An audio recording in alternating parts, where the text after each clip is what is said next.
Hello friends, मैं अरुण शर्मा। नाम से तो आप वाकिफ़ हो चुके होंगे अब तक। इतना तो मुकाम हासिल कर ही लिया सोशल मीडिया पे कि लोग शक्ल देख के, नाम देख के पहचान जाएं हु आई एम। आज मैं आपसे कोई लेक्चर या किसी और विषय पे बात करने नहीं आना है। मैं आज आपको एक कहानी सुनाना आया हूँ। बहुत सुंदर सी कहानी है, समझने योग्य। अगर आपकी समझ में आ गई तो शायद समझ पाएँ कि एक्चुअल में सरकार क्या होती है और उसके लिए शिक्षा की क्या अहमियत है। एक छोटी सी कहानी। एक अंधा व्यक्ति एक बार भीख मांगते मांगते राजा के दरबार में पहुंचा।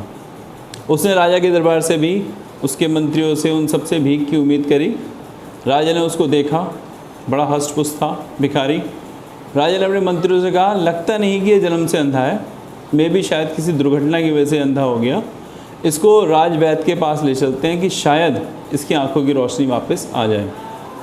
मंत्रियों ने भी राजा के आगे कुछ कह नहीं सकते थे, हामी भर दी। ठीक है राजा साहब, जैसा आप समझें।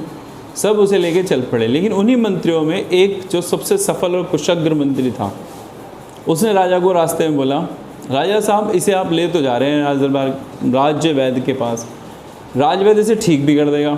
अगर इसकी आंखों की रोशनी वापस आ गई, ये आपके भ्रष्टाचार को तुरंत देख लेगा। जो आप इतना पैसा खर्च कर रहे हैं, शाही खर्चा, अनाप शनाप पैसा खर्च कर रहे हैं राजमहल में, रानीवास में, अपने इन्जॉयमेंट में, सब उसे दिखाई देने लगेगा। आपके जो हम मंत्री हैं, हम जो इतना पैसा खर्च कर रहे हैं अपने ऊपर, ये सब इसे दिखेगा। इस भ्रष्टाचार को जब ये देख लेगा तो शायद ये आदमी आपके विरुद्ध बोलना शुरू कर दे, आपकी जनसभा में जाकर और जगहों पर जाकर बदनामी शुरू कर दे। ये कदम हमारे लिए शायद एक गलत कदम होगा। राजा के दिमाग में बात आई। राजा ने बोला, भाई वो कैसे आप कह सकते हो गलत होगा? कि जब ये आदमी देखने लगेगा, मंत्री बोला, तो ये देख पाएगा कि कैसे हम निरंतर राजकोष में होने वाली कमी को, जो हमारा धन है उसकी कमी को पूरा करने के लिए अपने कर्मचारियों की संख्या कम कर रहे हैं, अपने सैनिकों की संख्या कम कर रहे हैं।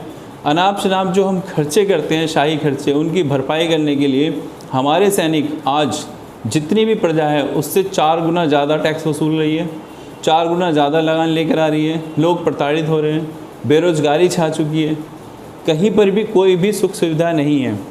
ये सब देखकर ये आदमी आपकी वाहवाही नहीं करेगा। यही अंधा व्यक्ति आँख मिलने के बाद आपको बदनाम करना शुरू कर देगा। तो राजा ने कहा, भाई क्या करना चाहिए फिर बताओ?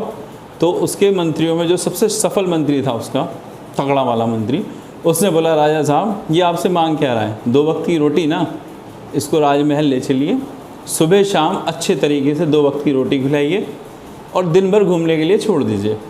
राजा ने बोला, फिर क्या होगा?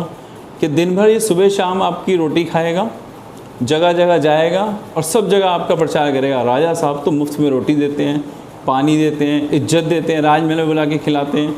ये 2 वक्त की रोटी के लिए तो परेशान है, खाने दीजिए। अगर इसे आपने 2 वक्त की रोटी दे दी तो शायद आपके लिए बहुत ज़्यादा प्रचार का कार्य शुरू कर देगा और ये आपकी प्रसिद्धि को बहुत आगे बढ़ा देगा। आप इस छोटी सी कहानी से मतलब समझ पा रहे हैं? हमारी सरकारें मुफ्त में चीज़ें देकर सिर्फ हमें गुमराह करती हैं। वो अपनी कमियों को छुपाने के लिए हमें मुफ्त में चीज़ें देती हैं। अगर वो हमें सही तरीके से रोज़गार और शिक्षा प्रदान कर दें तो शायद हम जो अंधे भक्त हैं या जो हम अंधे प्रजाजन बैठे हुए हैं, वो भी आँख मिलने के बाद देख पाएँ कि क्या गलत चल रहा है, क्या सही।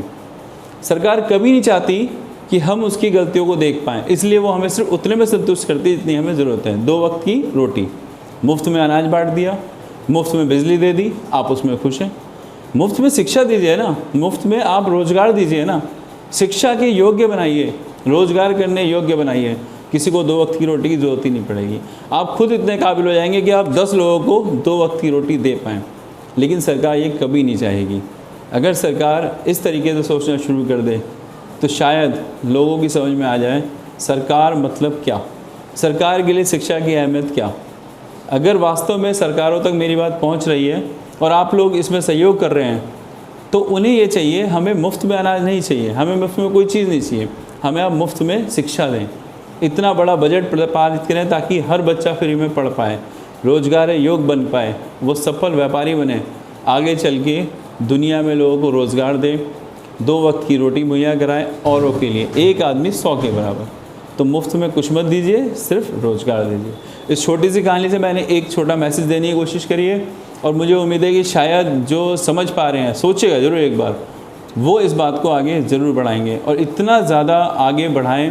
पहली बार कह रहा हूँ कि इतना ज़्यादा आप इसको प्रसारित करें, इतना ज़्यादा शेयर करें कि हर राजनेता के पास तक ये बात पहुँचे। सारी कटौती सरकार ने जनता के लिए छोड़ी है, जनता की ही सैलरी कटेगी, जनता से ही पैसा लिया जाएगा, जनता ही प्रधानमंत्री राहत कोष में पैसा जमा करेगी। क्या नेता नहीं करेंगे? वो अपने व्यापार पे, अपने खर्चों पे लगाम नहीं लगा सकते? क्या वो इतना खर्च कर रहे हैं, उसमें से उनकी सैलरी है, क्या उसमें डिडक्शन नहीं कर सकते?